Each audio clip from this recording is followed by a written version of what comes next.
Hello, welcome to part 2 of Pluto transiting through my 6th house. I did part 1, so feel free to watch it.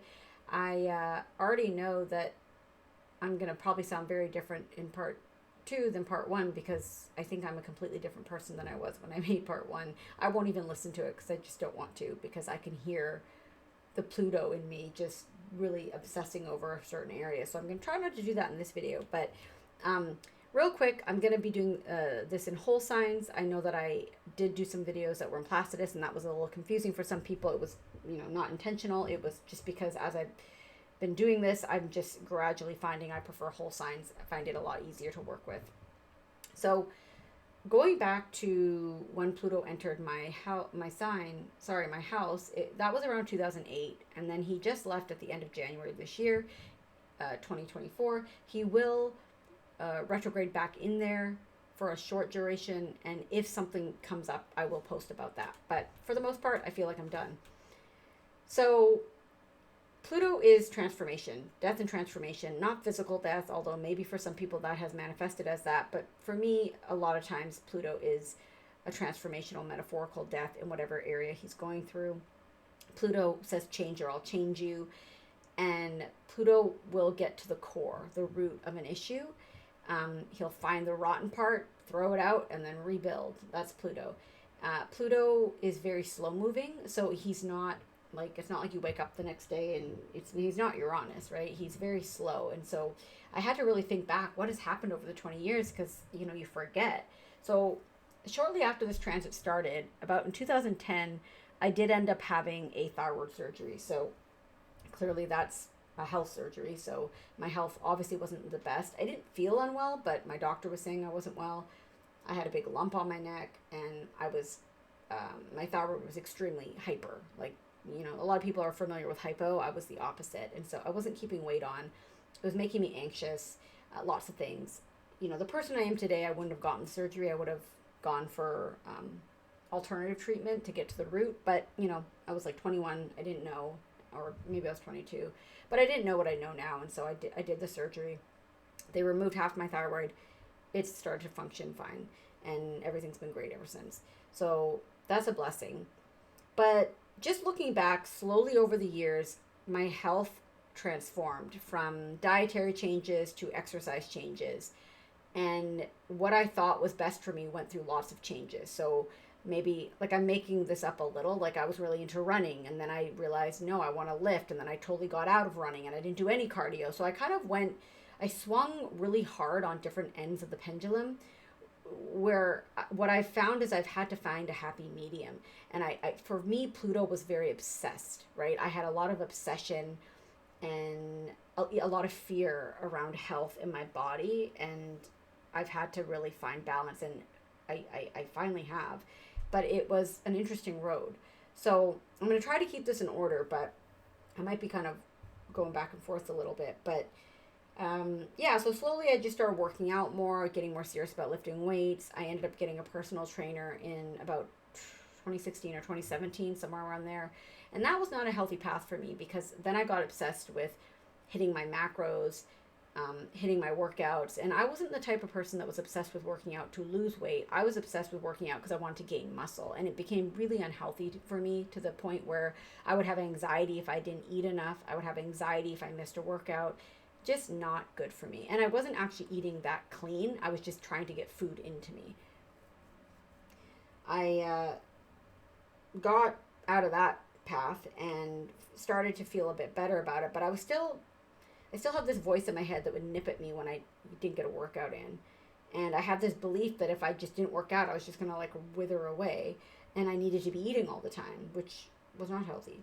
And then what happened after that? So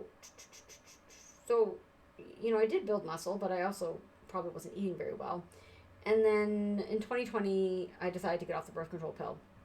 And that's what part 1 is mainly about what happened around that. And I'm not going to get back into it. If you want to hear about it, you can go to that video, because I'm pretty sure I'm obsessing over it in that video. And I don't want to do that in this one. But it was just a really traumatic experience for me because of the symptoms I had, physically, but also mentally, emotionally. Just my body started changing. shape. I mean, it was really hard. And I ended up over the 3 years trying to fix my hormones with any type of healer you can think of. I saw MDs, which obviously were useless. I saw massage therapists, acupuncturists, osteopaths, functional doctors, naturopaths, dietitians, emotion workers, psychics, energy healers. What else? Reiki healer. I mean, everything. Um, I ended up finding a really wonderful naturopath at the very end, right? So some of the functional doctors actually weren't that helpful. All they did was put me on like 14 supplements at a time, which not that healthy in my opinion. So I finally found someone who I really like, and we still work together. And she was able to get to the root of a lot of things with me. That she found out I had SIBO, and actually most recently she found out that I have mycotoxins, which is mold poisoning. And I'm pretty lucky because I don't really have any crazy symptoms other than like I get stuffy sometimes, and whether that's the environmental allergies or the mycotoxins, who knows? But my energy, my well-being, my vibration is really high, and so I'm not really worried about it. I'm on the treatment. It's easy. It's not super expensive. And so I feel like that's the last leg of my journey. And I will say, cleaning up mycotoxins, you sleep so much better. And my sleep started going a bit wonky the last few years. And if you're having trouble sleeping, go get checked for mold. And you're going to have to see a naturopath because, your doctor will check you for actual mold, which are spores, which are large. And my naturopath checked me for mycotoxins, which MDs don't know how to check for. They don't know about them. And I was super high. So that's just a little side note. But yeah, I'm good now, and I'm finding my balance now in health. I'm comfortable with my body. I'm comfortable with the way I'm eating. But man, did my eating go through ups and downs. I mean, or maybe not even downs, just changes. Like I went from vegan to, this is not in any order. I was eating the standard American diet. You're young, you think you can handle anything. And then as you get older, you're like, no, I can't handle that. I went from drinking a lot of alcohol to now I don't drink any alcohol by choice. I never had like addictions with alcohol, but over the years it just makes me feel bad, and I just think it's poison, don't want it in my body anymore. So I've quit alcohol. I totally got off processed food, so I went on the whole foods kind of lifestyle. Then I went vegan one point, and then I went back to just kind of whole foods, and then I went high protein, and then I went keto, and then I went high fat keto, and then I went carnivore. I mean, you name it, I've done it. And I've found a really happy place for me where I basically don't eat any processed food. I don't eat alcohol. I don't eat sugar. And I found what works for me, but it was a journey. Every time I thought I found something, I would like go on about it and tell everyone and their best friend. I'd want everyone to know about this. And then I would change my mind and find out, oh, this isn't for me. And so I have to remember that every time I think I found the right thing for me, I changed, or I changed my mind, or I had to tweak it. And so the more I've learned, the more I realize I know nothing. And so, maybe I'll change again. But for now, I'm really happy with where I've landed with my health, my diet, my lifestyle, my workout routines, which also had to go through a lot because I was overworking out at one point in my life. Just very obsessed. I remember even, I think I already mentioned being anxious about not eating enough, anxious about not working out enough. And then it changed to being anxious about certain foods because I had gotten some food sensitivity tests done because we were trying to figure out what was going on with my body. And so I got really I got really food phobic about certain foods that are really nourishing for us that, according to a test, weren't nourishing me, even though I had no physical symptoms when I ate them. And so, I ended up cutting out a lot of food. I lost a lot of weight. It was not good. But I found my balance. So that was one main thing with the food, the macro counting.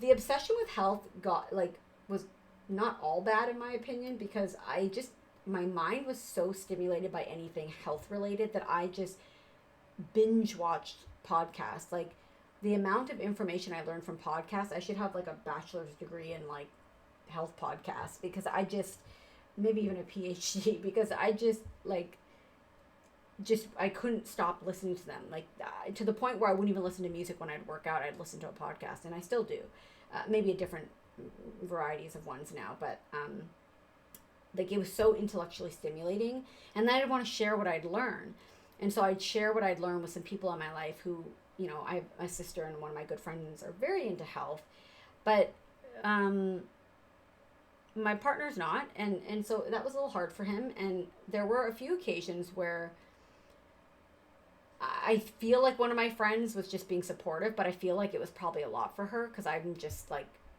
bombarding her with all this health information because I find it fascinating.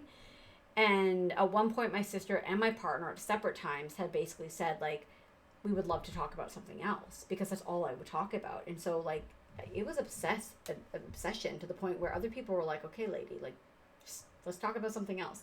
So I was really glad they pointed that out to me. And I still have to be a bit careful of that. Again, maybe I have a lot of Virgo, so it's just a topic of interest to me. So I have to be careful with who I kind of share that with because some people just don't care, and that's okay. But that was something that came up. The other thing was I got really obsessed and focused on my routine, and part of that was kind of interwoven into the eating and the working out. But even once I wasn't as rigid with the eating and working out, it was really hard for me to just pick a routine. So we move a lot. For my husband's in the military, so we move, you know, quite a bit. And every time we move, time zones and, you know, my lifestyle changes. And I don't know, am I going to be working out at a public gym? Am I going to be working out at home? I also work for myself, so I make my own hours. And so I have, that is wonderful. But then when you can do whatever you want, work out whenever you want, it's kind of overwhelming because then I have to pick. And I just remember being so overwhelmed and just anxious and rigid about it. And I remember my husband just saying, just pick something, like you're making it so complicated. And like I knew he was right, but I just couldn't do that. It was like rocket science to me. And it was just like I had to have the like perfect, you know, window of eating because I do intermittent fasting. That's another thing I got into, or intermittent feeding, if you want to call it that. And then every time we move, sometimes I don't like the gym, sometimes I do, and you know, sometimes we have to work out at home, and you know, so it really obsessed about that kind of stuff, which was kind of new. I definitely feel more flexible now. I tried all sorts of interesting things over the last years with Pluto there. You know, what is that thing? Is it called oil pulling or something with your teeth? I was doing that.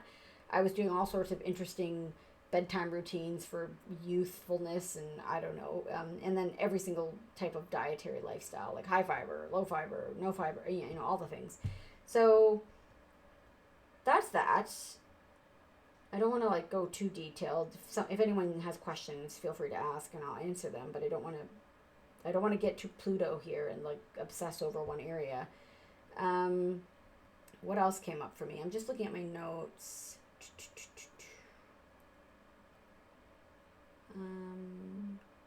Oh, so I did get 2 pets over that whole time. So 2008 I didn't have any pets, and by 2016 I had 2 cats. They're still here, they're still fine. I know a lot of people get worried that their pets are going to die. They haven't had really any major health issues, just small, you know, hairballs, stuff like that, nothing crazy. One of them had a nail issue, but one of them had to lose some weight. She was a little chunky at a time, but other than that, they're great. I also transformed my career. So if you think about, you know, Pluto's transits, Pluto's in the 5th house before. And so I did transform my creative abilities into a form of work.